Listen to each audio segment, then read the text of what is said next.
Hello everyone, Ben here, and today I wanted to do a bit of a fun little, maybe not fun, but I wanted to look at what happens if the Democrats actually do manage to win the White House in 2020 and carry that through at least 2024 and maybe a little bit longer. I'll go even through 2030, I guess. And this is Senate specific, and the reason why I wanted to do this is because I realized something. It could be a very bad thing for Democrats in the Senate if they actually do win in 2020. It could be a really bad thing for Democrats. So I'm going to assume that my model is correct in this. And I'm just going to do two colors. And these will be any seats that I foresee flipping. Montana's currently, yeah. Really, all this means is, yeah, Cornyn's not losing. Yeah, Doug Jones would lose handedly. Purdue, I'll assume that if a state, votes for a candidate in the presidential election, that they don't reject the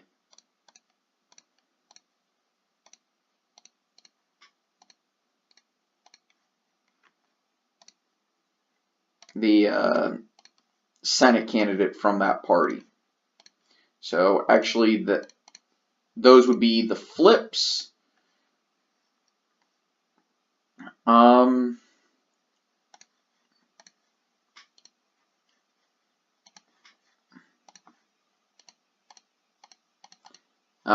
okay. Well, I guess I have to mark that as safe. So this would be the map as we see it. Sorry, forgot to mark Alabama as a flip. And this means that Republicans would have 52 seats entering in. Okay. The next map that would be up after 2020 is 2022, which means, guess what? We're using the same map as 2016. I actually went to the site map and had to pull one up. Let me pull the map options. We're going to be doing this. Well, California is going to go blue regardless. Murkowski would probably win again. We're going to say that Hawaii still goes Democratic. I could see Oregon flipping in a special election. So I'll go ahead and show you what the base would be. Mike Lee wouldn't lose. This is actually held by the Democrats, but I could see McSally being promoted to a cabinet position, but I'll assume she doesn't.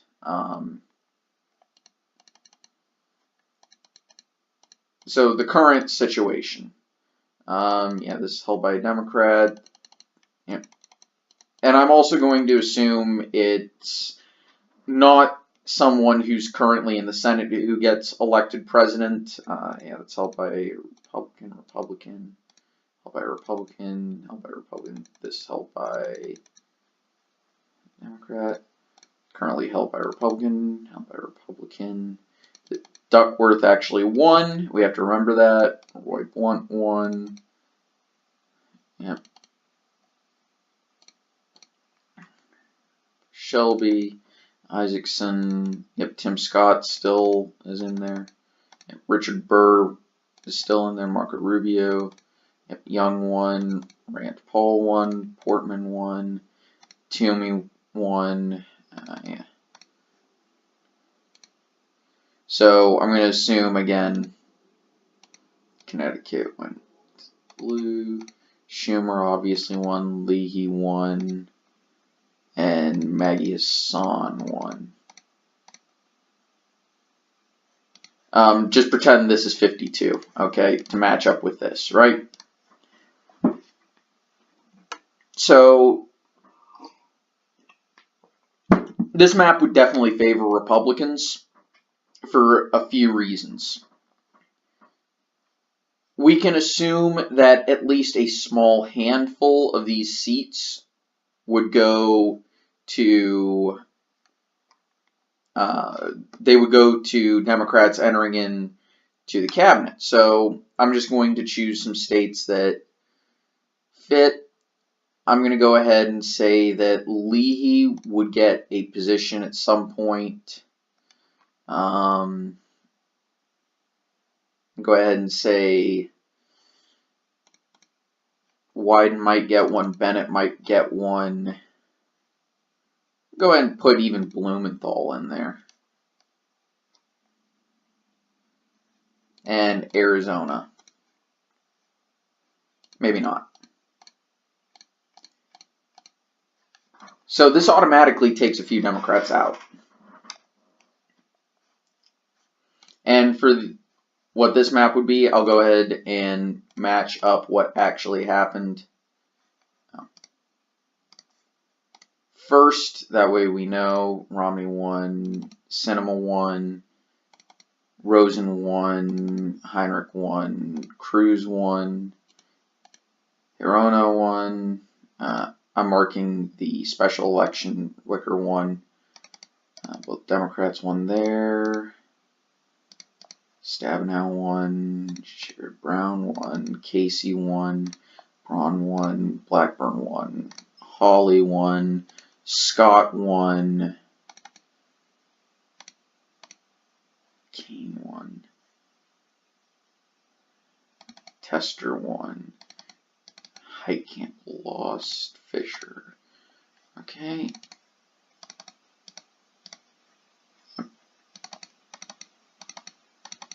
There we go. So as you can see, this is the current breakdown of the Senate.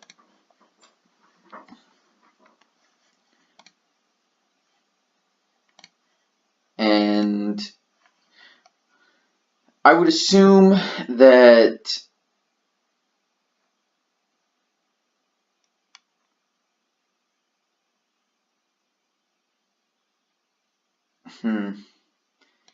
Tim Kaine would be a good fit for that.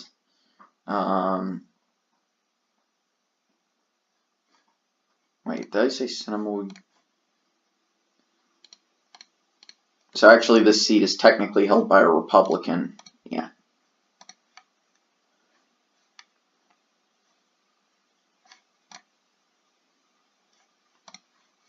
I said Sinema would get a nod. Let's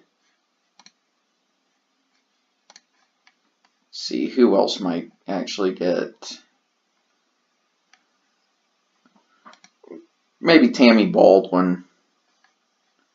I think that'd be a reasonable.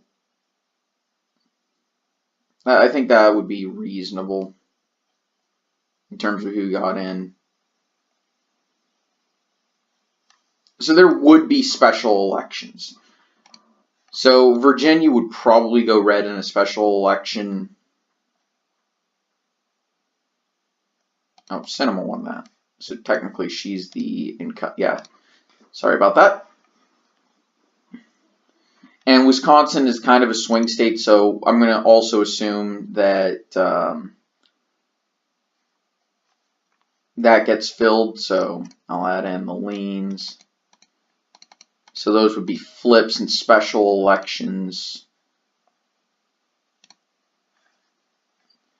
And I would assume that in special elections,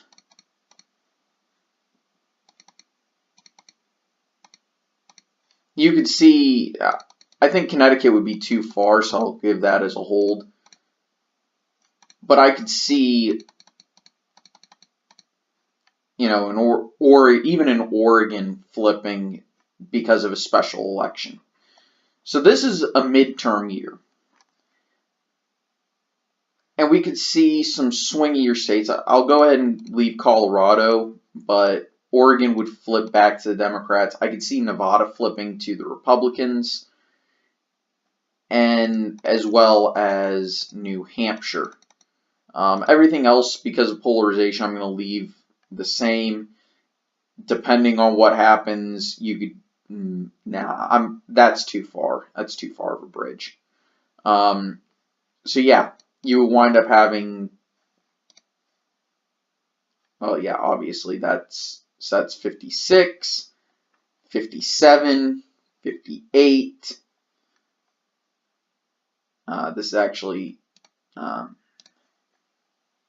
57, 56, 55. So it's not as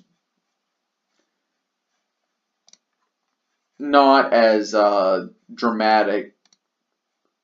Really, 55? Okay, so it actually is 55, 45. So that would be a net gain of 3 seats, right? Sort of. So we're at 55, entering into, guess what, 2024. So this is an election year. We can pretty much safely say that these, well, actually Wisconsin might remain. West Virginia, it might just be too much for Manchin to actually hold the seat at that point. Or he might flip parties if the Democratic Party continues to move. So I'm going to assume that one because Manchin is just a very good fit for West Virginia. So I'm going to assume that he becomes a Republican at that point. I could see maybe Ohio flipping, depending on what happens in a presidential election year. I still think 2024 is too soon for Arizona. I could see that seat flipping. Yeah, that would be actually a hole because that's a midterm. Since the special election seat wouldn't be up, this is a normal seat. I'll go ahead and stay with that. But it's a presidential year, so actually I'm going to assume that the Democrat wins Florida. So that would be a flip. And presidential election years, similar thing to West Virginia with Tester, except similar thing with Manchin with Tester, except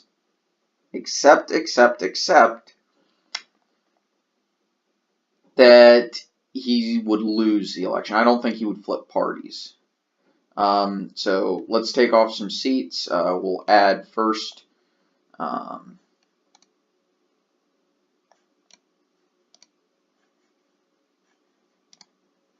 So 58.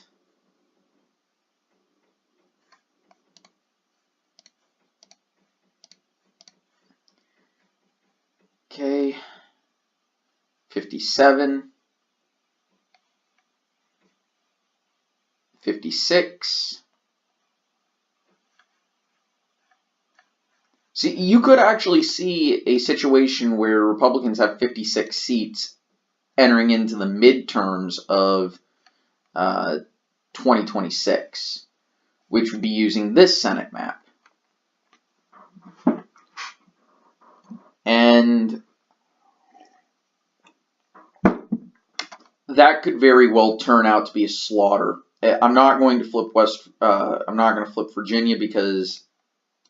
So this is what the map would look like at this point. Entering in, no flips or anything. Well, I think Maine could flip. Because at this point, the political situation may have actually turned on. They'll just barely maybe hold Texas. But I could see those seats flipping at that point. And then the final one, 2022, 2028, well, at this point, presidential election year, well, at that point, I think maybe Arizona could go blue.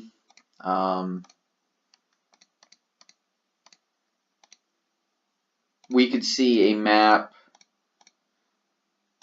where this happens. This would probably, except it would also be a year where Republicans would be expected to recapture the White House because you just had two Democratic terms.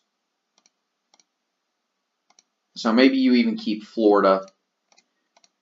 maybe you keep New Hampshire. You could actually see the Republicans holding on to the Senate here, and then 2030, which would be using the 2018 map, yeah, would be a year where the Democrats could recapture some seats, maybe in Ohio, probably in Arizona, maybe Texas for the first time. But you could also see maybe Michigan. Oh, we'll leave Michigan. Of course, this could also be very, very wrong because who knows what's going out. But it's an interesting dynamic where Republicans might have the Senate for another decade if they lose the presidential election in 2020. If they win, which I'm expecting, so if Trump wins re-election, which I think should be at least expected, rather than, say, losing because it's way too, we don't have a Democratic candidate. We're expecting a very contentious Democratic primary. The economy is relatively okay. The only knock against Trump is that he's unpopular and he is gaffe prone. I won't even say gaffe prone, but I can understand why someone would say gaffe prone. But he's just not the look you expect from a president.